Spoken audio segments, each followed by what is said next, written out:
আসসালামু আলাইকুম রহমতুল্লাহ। আজকে আমাদের ক্লাসের বিষয় এমএস ওয়ার্ড এ পেজ সেটআপের সঠিক পদ্ধতি। এমএস ওয়ার্ডে কিভাবে সঠিকভাবে আমরা পেজ সেটআপ করব সেই বিষয়টি আজকে আমরা শিখব। আজকের ক্লাসে আমরা শিখব এমএস ওয়ার্ডের পেজ সেটআপ করতে হয় একদম নিখুঁতভাবে কিভাবে, যেমন page margin, paper size, orientation আর অনেক গুরুত্বপূর্ণ বিষয়গুলো আমরা আজকে দেখার চেষ্টা করব। সবাই ভিডিওটি সম্পূর্ণ দেখবেন, যারা একদম নতুন তাদের জন্য খুবই উপকৃত একটি ভিডিও। চলুন তাহলে শুরু করা যাক। আমরা সর্বপ্রথম একটা ওয়ার্ড ডকুমেন্ট নিয়ে নিব। ওয়ার্ড ডকুমেন্ট নেওয়ার পর আমরা এরকম একটা ব্ল্যাঙ্ক পেজ পেয়ে থাকি। আমাদের ওয়ার্ড ডকুমেন্টের যে কাজগুলো সেই কাজগুলো এই জায়গা ব্ল্যাঙ্ক পেজে করতে হয়। এই জায়গা থেকে আমি একটু মিনিমাইজ করে নিলাম, জুম আউট থেকে পেজটাকে আমরা 100% রেখে কাজ করার চেষ্টা করব। এখন এই জায়গায় যে ওয়ার্ড পেজটা আমাদের আছে সেই ওয়ার্ড পেজটা স্বাভাবিকভাবে নতুন আমরা একটা ওয়ার্ড ডকুমেন্ট নেওয়ার পরে যেরকম থাকে ওরকমটাই আছে। এখন এই পেজে আমরা যদি কোনো কাজ করতে চাই, অফিসিয়ালি কোনো কাজ করতে চাই অথবা কোনো কিছু ডিজাইন করতে চাই, তাহলে আমাদের শুরুতে যেটা করতে হবে পেজ সেটআপ। আর বিশেষ করে টেবিলের কাজ যখন আমরা করব সর্বপ্রথম আমরা পেজ সেটআপটি করে নেব। যদি আমরা টেবিলের কাজ করার ক্ষেত্রে পেজ সেটআপটি করে না নেই তাহলে পরবর্তীতে দেখা যাবে আমরা টেবিল প্রিন্ট আউট করতে গেলে আমাদের টেবিল এক সাইড কেটে যেতে পারে, অথবা টেবিল করার পরবর্তীতে আমরা যদি পেজ সেটআপ করতে যাই তাহলে আমাদের টেবিল ভেঙে যেতে পারে। এই জন্য আমরা শুরুতেই পেজ সেটআপটি করে নেব। তো বোঝার সুবিধার্থে আমি এটাকে আরেকটু জুম আউট করে নিই যেন সম্পূর্ণ পেজটা আমরা একবারে দেখতে পাই। দেখেন এখানে আমার সম্পূর্ণ পেজটি একদম নিখুঁতভাবে দেখা যাচ্ছে।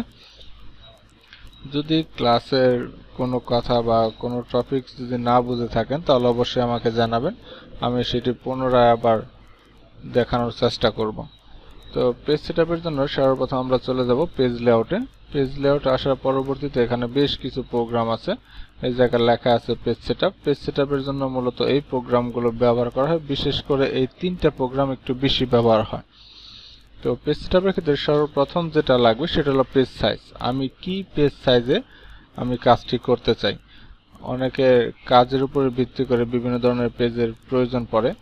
যেমন যদি আমরা কোনো উইল লিখতে চাই তাহলে আমাদের একটু বড় টাইপের পেজের প্রয়োজন পড়ে, যেরকম লেটার সাইজ অথবা লিগ্যাল সাইজ। অথবা যদি কোনো নোটিশ প্রদান করতে চাই ওই ক্ষেত্রে আমরা A4 সাইজ ব্যবহার করতে পারি। অথবা বড় ধরনের যদি কোনো ছক আমরা তৈরি করতে চাই ওই ক্ষেত্রে আমরা লেটার সাইজ পেজ ব্যবহার করতে পারি। এখন আমাদের এখানে পেজ যেটা আছে এটা হলো লেটার সাইজ পেজ দেওয়া আছে। এখানে দৈর্ঘ্য প্রস্থ দেওয়া আছে, আপনারা দেখতে পাচ্ছেন 8.5 ইঞ্চি এবং কি 11 ইঞ্চি। এটা হলো দৈর্ঘ্য এবং কি প্রস্থ। লম্বা যেটা আছে এটা হলো দৈর্ঘ্য এবং কি পাশে যেটা আছে এটা হলো প্রস্থ। আচ্ছা, আমরা এই জায়গা দেখতে পাচ্ছি বিভিন্ন ধরনের পেজ সাইজগুলো দেওয়া আছে। আমাদের প্রয়োজনের উপর ভিত্তি করে আমরা পেজ সাইজটা নিয়ে যাব। যেরকম লেটার সাইজের থেকে লিগ্যাল সাইজের পেজ কিন্তু আরেকটু বড়। আমরা লেটার সাইজে দেখছি 8.5, আমরা লিগ্যাল সাইজেও দেখতে পাচ্ছি 8.5 এবং কি এই জায়গা লেটার সাইজ পেজে আছে 11 ইঞ্চি দৈর্ঘ্য এবং কি লিগ্যাল সাইজ পেজে আছে 14 ইঞ্চি দৈর্ঘ্য।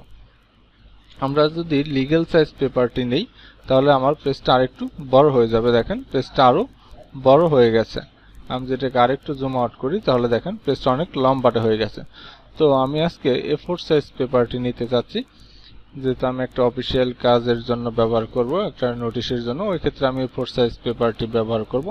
তার জন্য আমরা চলে যাব পেজ সাইজ। পেজ সাইজ থেকে আমরা একটু স্ক্রল করে মাউসের স্ক্রল করে উপরে গেলে দেখতে পাবো A4 size paper. A4 size paper এই জায়গায় দেওয়া আছে 8.27 ইঞ্চি প্রস্থ এবং কি 11.69 ইঞ্চি দৈর্ঘ্য।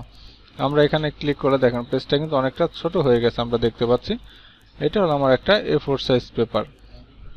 আচ্ছা, আমরা এখন যেটা করলাম সেটা হলো একটা পেপারের সাইজ আমরা নিয়ে নিলাম। এখন এই জায়গায় যে পেপার সাইজটা নিলাম, শুধু পেপারের সাইজ নিলেই তো হবে না, আমাদের আরো কিছু কাজ করতে হবে। বোঝার সুবিধার্থে আমি জায়গায় কিছু অটো টাইপিং প্রোগ্রাম ব্যবহার করছি। ইকুয়াল RAND শিফট চেপে ধরে 9 এ ক্লিক করলে ফার্স্ট ব্র্যাকেট এবং কি 5,5 ফার্স্ট ব্র্যাকেট ক্লোজ, এন্টার। এই জায়গায় অটোমেটিকলি কিছু টাইপিং হয়ে যাবে। আমি এগুলোকে একটু জাস্টিফাই করে দিই, জাস্টিফাই যেন দুই পাশের লেখাগুলো সমান থাকে। এছাড়া আমি এই লেখাগুলোকে সিলেক্ট করে একটু কপি পেস্ট করে দিতে চাচ্ছি যেন সম্পূর্ণ লাইনগুলো পেজের লাইনগুলো ফ্ল্যাট থাকে, যেন আমরা খুব সহজেই বুঝতে পারি পরিবর্তনটা।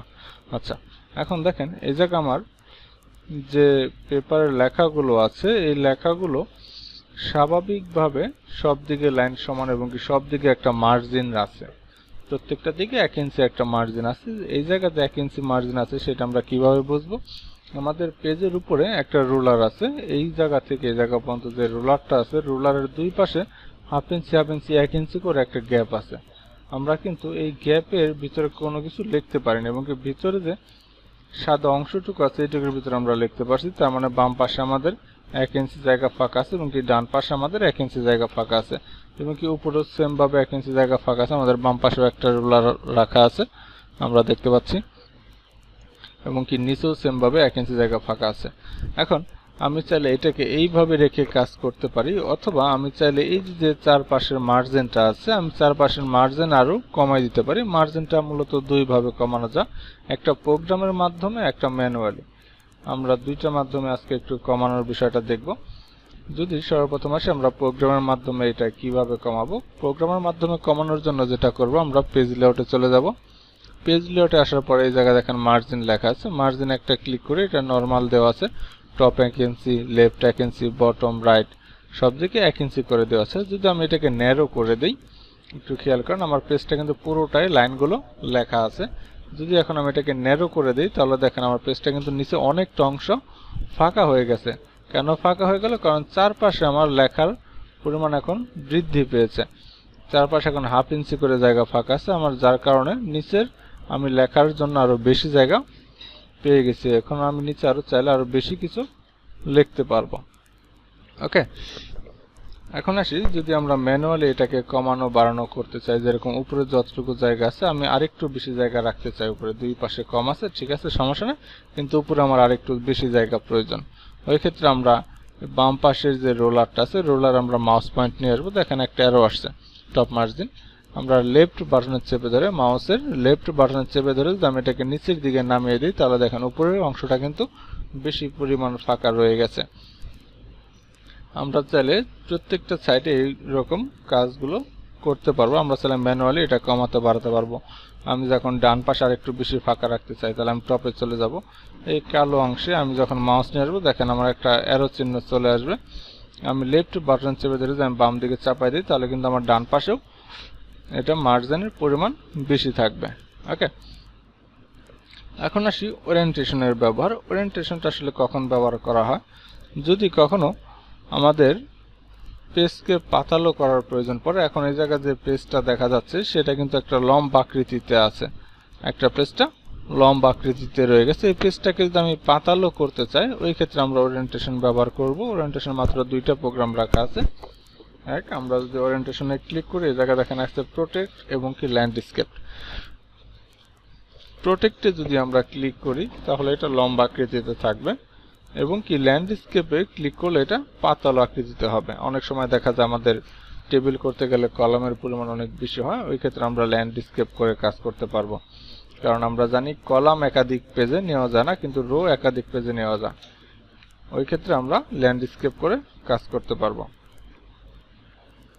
আবার যদি এটাকে আমরা লম্বা আকৃতিতে করতে চাই তাহলে এই ক্ষেত্রে আমরা প্রোটেক্টে ক্লিক করব, তাহলে এটা আবার লম্বা আকৃতিতে হয়ে যাবে। এই জায়গাতে আমি আবার একটু জুম ইন করে নেই, আমি পেজটাকে ল্যান্ডস্কেপ করে দিচ্ছি। আচ্ছা, এইবার আসি এই জায়গা কলামস নামের যে অপশনটা আছে এটার মূলত কি কাজ। এটার কাজটা খুবই গুরুত্বপূর্ণ।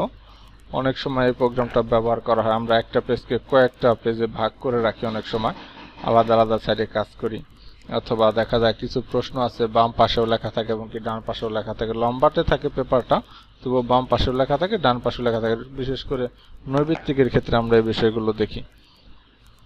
বোঝানোর সুবিধার্থে আমি যেন একটু জুম করে দেখাতে পারি সেজন্য আমি একটু পাতলা করে নিলাম পেজটা।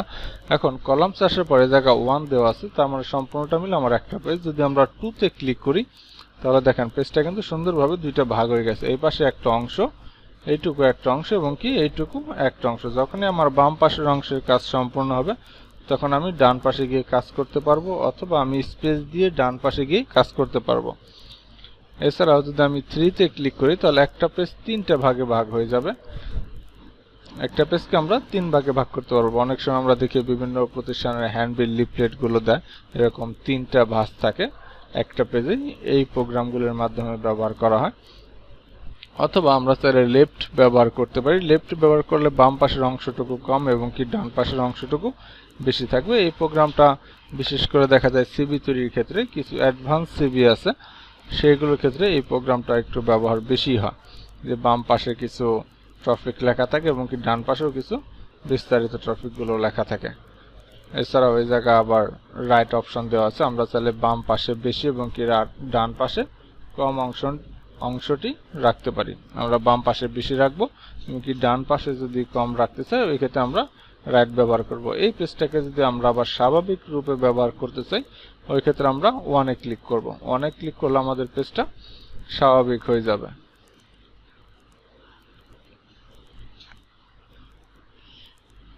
সিলেক্ট 1, আমাদের পেজটি স্বাভাবিক হয়ে যাবে। আশা করি সকলে বুঝতে পারছেন। যদি কারো কোনো কিছু অজানা থাকে, যদি কেউ কোনো কিছু বুঝতে না পারেন অবশ্যই আমাকে জানাবেন, কমেন্টে জানাতে পারেন অথবা মেসেঞ্জারে জানাতে পারেন। আমি সেই ক্লিপটার উপর আমি আবার নতুন আরেকটি ভিডিও দিয়ে দিব।